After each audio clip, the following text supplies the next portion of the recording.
കുറഞ്ഞ ചെലവിൽ അത്യാധുനിക ആരോഗ്യ പരിരക്ഷ. MCS hospital. We take care of your health. നിരവധി പേരെ ആക്രമിച്ച തെരുവുനായ്ക്ക് പേവിഷബാധ സ്ഥിരീകരിച്ച സാഹചര്യത്തിൽ മൂവാറ്റുപുഴ നഗരത്തിൽ തെരുവുനായ്ക്കൾക്ക് വാക്സിൻ നൽകുന്നതിനുള്ള നടപടികൾ ആരംഭിച്ചു. കടാതി ഭാഗത്തെ 3 വാർഡുകളിലാണ് പ്രാരംഭമായി വാക്സിനേഷൻ നടപടികൾ നടക്കുന്നത്. നഗരത്തിൽ നിരവധി പേരെ ആക്രമിച്ച തെരുവുനായ്ക്ക് പേവിഷബാധ സ്ഥിരീകരിച്ച സാഹചര്യത്തിൽ നഗരത്തിലെ മറ്റ് തെരുവുനായ്ക്കൾക്ക് വാക്സിൻ നൽകുന്നതിനുള്ള നടപടികൾ ആരംഭിച്ചു. ഡോഗ് ക്യാച്ചേഴ്സിനെ വിളിപ്പിച്ചാണ് നഗരപരിധിയിലെ നായകൾക്ക് വ്യാപകമായി വാക്സിനേഷൻ നൽകുന്നതിനുള്ള ക്യാമ്പ് ആരംഭിച്ചിരിക്കുന്നത്.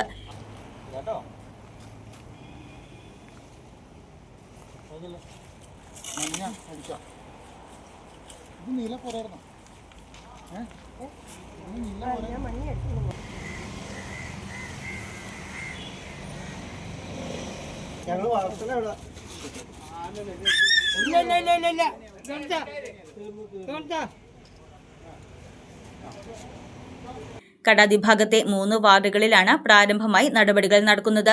ബുധനാഴ്ച രാവിലെ 6ഓടെ മെഡിക്കൽ ടീം ഉൾപ്പെടെയുള്ളവർ വാക്സിനേഷൻ ക്യാമ്പിനായി സ്ഥലത്തുണ്ട്.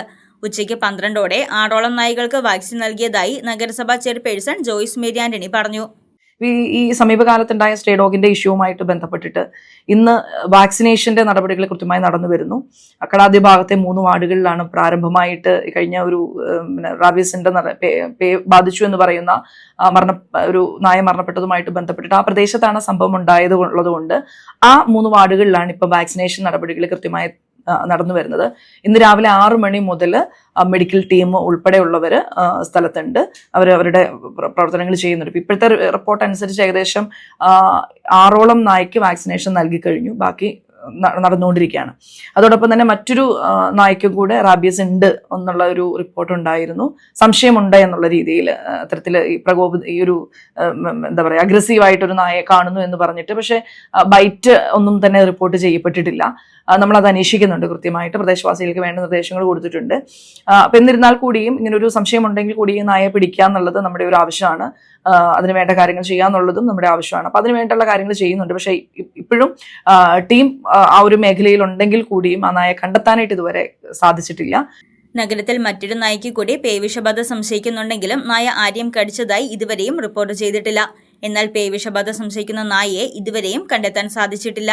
തെരുവുനായുടെ കാര്യത്തിൽ സുപ്രീം കോടതി വിധിയിൽ പറയുന്നതിൽ ഷെൽട്ടർ ഒരുക്കുന്നതൊഴികെയുള്ള മറ്റെല്ലാ കാര്യങ്ങളും തന്നെ മൂവാറ്റുപുഴ നഗരസഭ കൃത്യമായി അനുശാസിക്കുന്നുണ്ടെന്ന് ജോയ്സ് മേരി ആന്റണി പറഞ്ഞു.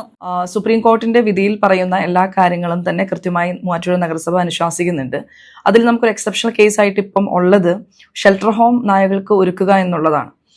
അതിൻ്റെ പ്രതിസന്ധികൾ കൃത്യമായിട്ട് എല്ലാവർക്കും അറിയാവുന്ന കാര്യമാണ്. ഇപ്പം നമ്മളുടെ ഒരു പ്രദേശത്തേക്ക് ഷെൽട്ടർ ഹോം വരികയാണ് സ്ട്രേ ഡോഗ്സിന് വേണ്ടി എന്ന് പറയുമ്പോൾ തന്നെ സ്വാഭാവികമായിട്ടും പ്രദേശവാസികളുടെ എതിർപ്പുണ്ടാകും.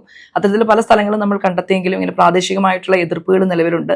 നഗരസഭയുടെ അധീനതയിലുള്ള സ്ഥലമായാലും അല്ലെങ്കിൽ പ്രൈവറ്റ് പാർട്ടികളുടെ സ്ഥലം വാങ്ങി ചെയ്യുന്ന നടപടികളും ഒക്കെ ഈ ദിവസങ്ങളിലൊക്കെ ആയിട്ട് നമ്മൾ അന്വേഷിക്കുന്നുണ്ട്. പക്ഷെ ഇത്തരത്തിലുള്ള ചില പരിമിതികൾ നഗരസഭയുടെ മുൻപിലുണ്ട്, പ്രദേശവാസികളുടെ എതിർപ്പ് എന്നുള്ളത്. അപ്പോൾ വീണ്ടും ആ ഒരു ശ്രമങ്ങൾ തുടരുന്നുണ്ട്. അപ്പൊ അതിൽ എത്രമാത്രം നമുക്ക് വിജയിക്കാൻ പറ്റുമെന്നുള്ള കാര്യത്തിൽ 100% ഉറപ്പില്ല. ബാക്കി എല്ലാ കാര്യങ്ങളും സുപ്രീം കോടതി പറയുന്ന ബാക്കി എല്ലാ കാര്യങ്ങളും കൃത്യമായി നടപ്പിലാക്കി വരുന്നുണ്ട്. ഗവൺമെന്റ് ഹോസ്പിറ്റലിൽ ആന്റി റാബിയസ് വാക്സിനേഷന് നമ്മൾ അഡീഷണൽ ആയിട്ട് സ്റ്റോർ ചെയ്തിട്ടുണ്ട്. അതുപോലെ തന്നെ ആന്റിവെനം, ഇപ്പൊ പാമ്പുകടി എന്ന് പറയുന്നത് എല്ലാ സ്ഥലങ്ങളിലും തന്നെ ഈ ചൂട് കാലാവസ്ഥയോടനുബന്ധിച്ച് കണ്ടുവരുന്ന ഒരു കാര്യമാണ്. അപ്പൊ അതിന്റെ പ്രിക്കോഷനായിട്ട് അതിനുള്ള ആന്റിവെനത്തിനുള്ള വാക്സിനേഷനും കാര്യങ്ങളും എല്ലാം തന്നെ നമ്മൾ അഡീഷണൽ ആയിട്ട് ഗവൺമെന്റ് ഹോസ്പിറ്റലിൽ സ്റ്റോർ ചെയ്യുകയും ഡോക്ടേഴ്സിനും മറ്റുള്ളവർക്കും വേണ്ട നിർദ്ദേശങ്ങൾ കൃത്യമായി നഗരസഭയുടെ ഭാഗത്തു നിന്ന് കൊടുക്കുകയും ചെയ്തിട്ടുണ്ട്. നഗരസഭയിൽ നിന്നുള്ള സംഘം, ഗവൺമെന്റ് ആശുപത്രിയിൽ നിന്നുള്ള മെഡിക്കൽ ടീം, വാക്സിനേഷനായി പരിശീലനം നേടിയവരും ചേർന്നാണ് നഗരത്തിൽ വാക്സിനേഷൻ ക്യാമ്പ് നടത്തുന്നത്. News desk Muvattupuzha news. കേരളത്തിലെ നമ്പർ 1 ഗോൾഡ് ബയേഴ്സ് അല്ലേ അച്ചയൻസ് ഗോൾഡ്. എപ്പോഴും അച്ചയൻസ് ഗോൾഡിൽ 1-ാം വിലയിൽ സ്വർണം വിൽക്കാം. അത് നേരാ. അച്ചയൻസ് ഗോൾഡ് ആകുമ്പോൾ വിശ്വസ്തതയുടെയും കൃത്യതയുടെയും കാര്യത്തിൽ വിശ്വസിക്കാം. വിൽക്കുന്ന സ്വർണത്തിന് കൂടിയ വില കിട്ടും. എല്ലാ ഇടപാടുകൾക്കും സമ്മാനങ്ങളും ഉണ്ട്. അച്ചയൻസ് ഗോൾഡ് 20 വർഷത്തെ പാരമ്പര്യം, 26 ഷോറൂമുകൾ. കോൾ 8590046916.